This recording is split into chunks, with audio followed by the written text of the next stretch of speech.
at the End of the Hall, written by Sharon Ann Garcia. There's a room at the end of the hall. A bright and sterile light shines above, the computer screen always turned on. In constant attendance, there he is, the man at the end of the hall. Alone and in cold isolation, he sits, building imaginary walls around him. He watches the world through others' eyes, while slowly wasting away his existence, the man at the end of the hall. He leaves in his wake constant turmoil, unaware of the pain he causes to others. He hides in his work to avoid a conscience, while typing away at insignificant dealings, the man at the end of the hall. He puts upon his face a fake smile, while harboring in his heart a darkness. His soul is as black as the night. He's incapable of empathy or guilt, the man at the end of the hall. Like a spider, he lures others into his web, painting pictures of riches and success.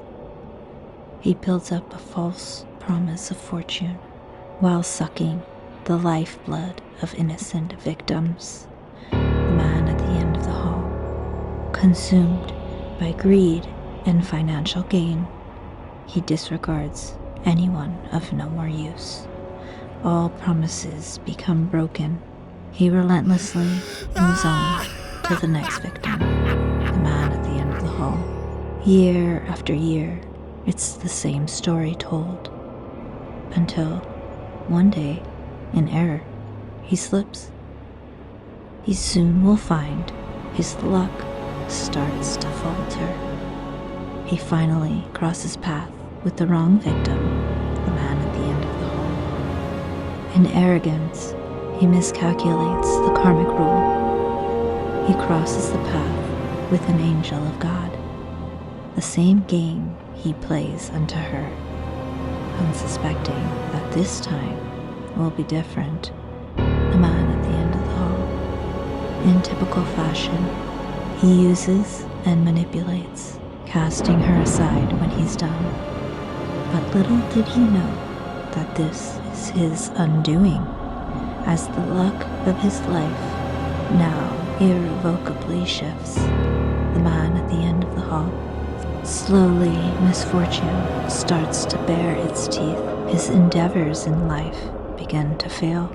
Age and weakness creep onto his face. His bones become brittle and break, the man at the end of the hall. Everything he touches burns into ash. He no longer can tune out the past. In a rush of a flood, he's consumed by his guilt. He tries to run from his work, the man at the end of the hall. All of his treasures now wilter and break. He still doesn't understand why. He runs to exotic places around the world, but karma will never let him hide, the man at the end of the hall. Everywhere he turns, he's met with misfortune. No amount of his wealth can save him now. His life, he finds, is utterly empty, just like the room he once worked at now sits, the man at the end of the hall. No longer can he hide from his misdeeds. The life that he leads now crumbles. All the pain he caused comes back fourfold. He questions his deeds too late, the man at the end of the hall. His blood boils over, pouring out of every orifice. His skin begins to burn. In agony, he pleads to the angel of death, and it's there he finally understands, the man at the end of the hall. He realizes too late all the pain that he caused, that he prospered at the expense of others.